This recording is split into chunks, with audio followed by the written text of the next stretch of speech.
Hi welcome back. Class 12 accountancy में जो chapter 7 company account issue of shares में आज का टॉपिक है वो है टू मेक कॉल्स।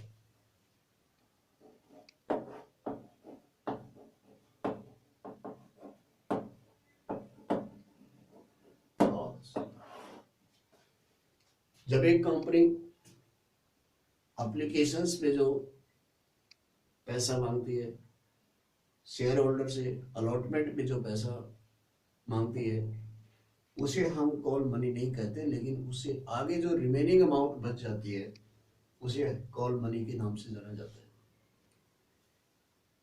यहाँ पे जो बची हुई अमाउंट है वो डायरेक्टर के ऊपर निर्भर करता है कि वो एक साथ भी मांग कर सकता है और अलग अलग भी मांग कर सकता है। जब वो अलग अलग मांग करता है तो उसे अलग अलग नाम से पुकारा जाता है, call money, first call money, second call money के रूप में।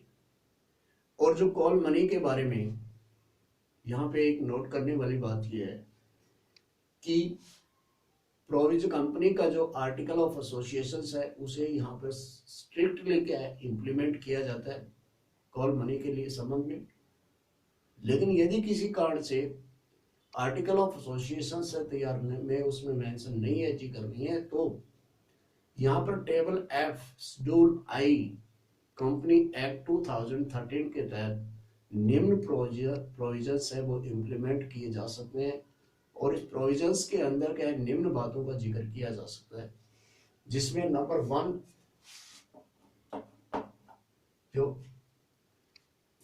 जो कंपनी चाहे अलॉटमेंट मनी हो, चाहे एप्लीकेशंस मनी हो, चाहे कॉल मनी हो, लेकिन जो अमाउंट जो होगी, जो मांगी गई शेयर होल्डर से अमाउंट है वो 25% एक्सीड नहीं होगी ऑफ शेयर्स इशू वैल्यू से। यानी शेयर्स की जो वैल्यू होगी उसका 25% ही वो कॉल कर सकता है, मांग सकता है। दूसरी जो यहाँ पे इस प्रोविजंस में जो इंक्लूड किया जाएगा कि जब कंपनी अलॉटमेंट कर देती है, उस अलॉटमेंट के बाद के विद इन 12 मंथ जो वैल्यू ऑफ शेयर्स है उसको पूर्ण को मांग कर सकती है, पूरी को शेयर्स होल्डर से ले सकती है। थर्ड जो इसमें प्रोविजंस में जो इंक्लूड होगा वो होगा जो 2 कॉल्स होंगे, कॉल्स के बीच में जो इंटरवल पर कम से कम एटलीस्ट 1 मंथ होना चाहिए। ये भी हमें यहाँ पर ध्यान रखा जाएगा। फोर्थ जो है इसके अंदर कंपनी को जो कॉल मनी का भुगतान करने के लिए उसे नोटिस पीरियड जो है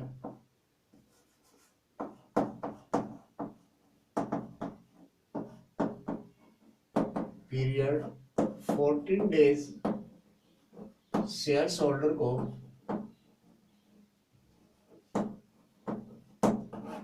को देना होगा। इसके साथ ही जो कंपनी जो लेटर जो उस शेयर होल्डर के पास भेजेगी, उस लेटर के अंदर कॉल लेटर जो होगा, जिसे हम कॉल लेटर के नाम से जानते हैं, इसमें एक तो जो अमाउंट पे जो है उसका जिक्र होना चाहिए। अमाउंट पेड अब जो है उसका इसमें जिक्र होना चाहिए। दूसरा, इसका रेमिटेंस जो होगा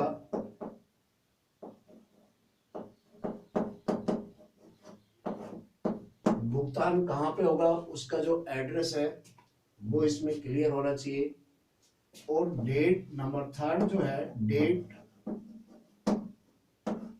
क्लोजिंग जो है वो क्या है, या अंतिम भुगतान की डेट क्या है, उसका भी इसमें जिक्र होना चाहिए। तो इस प्रकार से जो कॉल्स मनी का जो है के बारे में जो कंपनी है वो शेयर होल्डर से कॉल कर सकती है और अपना जो बैलेंस अमाउंट जो होती है वो उसे रिकवर कर सकती है। इसके नेक्स्ट जो हमारा जो टॉपिक है वो है इसमें प्रिलिमिनरी एक्सपेंसेस।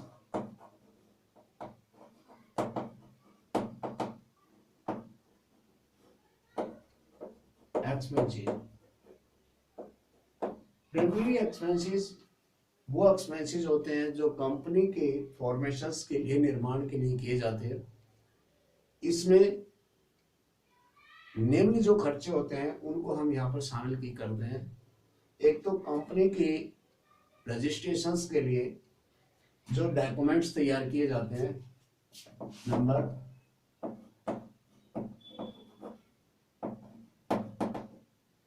क्रिएशंस के लिए जो डॉक्यूमेंट्स तैयार किए जाते हैं,